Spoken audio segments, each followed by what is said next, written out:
கார்த்திகை மாதத்தில் செய்யக்கூடிய தானத்தில் மிகப்பெரிய தானம் தீபதானம். நமக்கு நிறைய சந்தேகம் வந்துடும். சார், ஒரு தீபம் ஏற்றி இன்னொரு பெண்ணுக்கு கொடுக்கலாமா அப்படின்னா தாராளமாக கொடுங்க.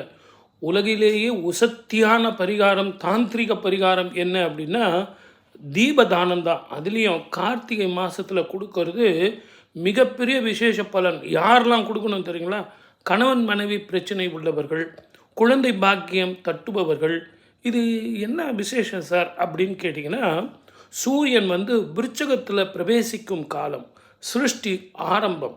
ஆத்மகாரகன் சூரியன் விருச்சகத்துக்கு வர்றதுனால சந்திரன் கெட்டுப்போனவர்கள் இந்த விருச்சக ராசி நேயர்கள். இவர்களுக்கெல்லாம் உடல் ஆரோக்கியம், மன ஆரோக்கியம், மன அழுத்தம், குழந்தை பாக்கியம், கணவன் மனைவி ஒற்றுமை, குடும்பத்தில் சந்தோஷம் அப்படின்னு நிகழும்.